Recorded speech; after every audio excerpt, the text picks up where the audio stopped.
beyond the world, from over the world, from under the world.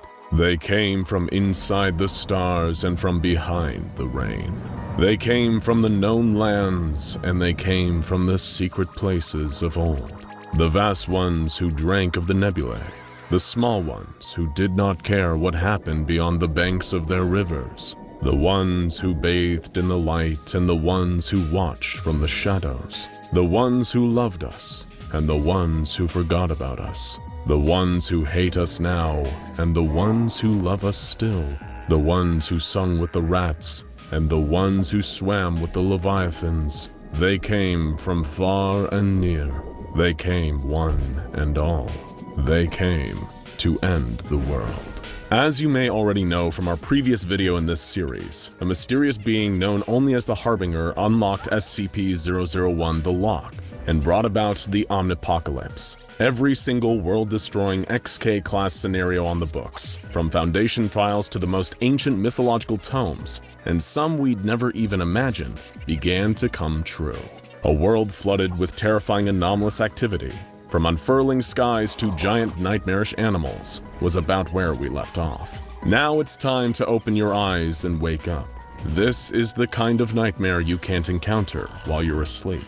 SCP-5720, the astronomically inclined crane, went about its daily work. The small mechanical crane always occupied itself with the one task that gave its existence any meaning: arranging esoteric model solar systems. But something was different today.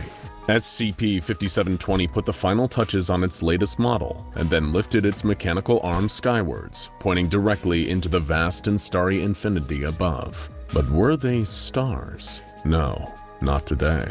As SCP-5720 looked up at the sky, this time, the sky looked back. They weren't stars. They were eyes. Something was coming towards Earth from the furthest reaches of the outer dark.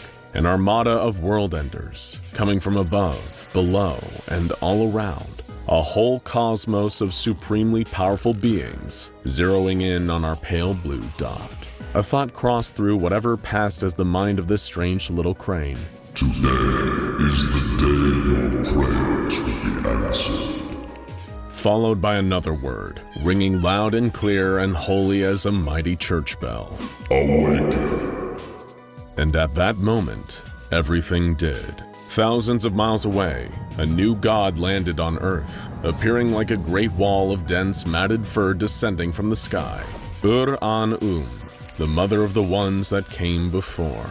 After eons of absence, she had eventually returned to greet her children, the true rulers and stewards of this land. But Ur-An-Um was surprised and horrified by what she saw. Their great cities, their sprawling structures, their beautiful art and advanced culture, all gone, laid to waste by the worthless, hairless apes that once lurked in the forests with the other animals. Something had happened.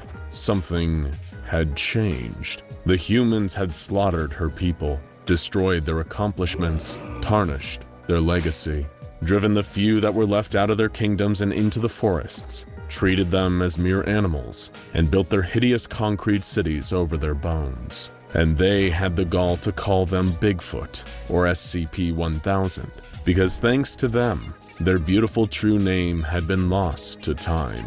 She looked skywards and cried out in despair and anguish at the loss of her children, inconsolable.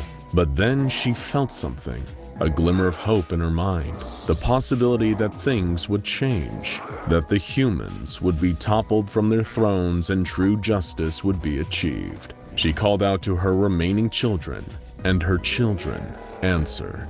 Across the globe, another great entity awoke, deep underneath a mountain.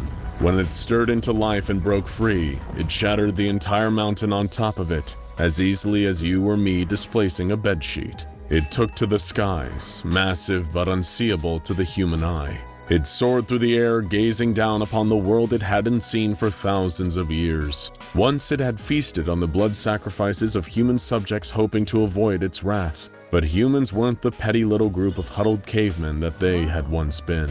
Now they were in their billions, gathered in impossibly large settlements. The entity sought to find a seat of power that it could influence, but now it was spoiled for choice. Eventually, it zeroed in and found its perfect target. an SCP Foundation containment site. Here it would find a new form to take, and more petty, pathetic humans to bring under its mighty thrall. It landed in SCP-765, the Duck Pond. It is an anomalous pond that is, you guessed it, full of ducks, and initially induces feelings of serenity in its victims, before later inducing not-so-pleasant feelings. When the entity plummeted into the water, it began to absorb and bond with the anomaly, growing to epic sizes as it assumed a form that the minds of us feeble humans could comprehend: a giant, terrifying duck. It released a mighty earth-shaking quack as it plodded across the countryside to cause mayhem elsewhere. In Europe, more violent madness was unfolding. A crimson rooster cawed, then a golden rooster, and then a rooster of soot red. Anyone with a basic knowledge of Norse mythology was shaking in their boots as a mighty beast stirred in the heart of a desolate cave.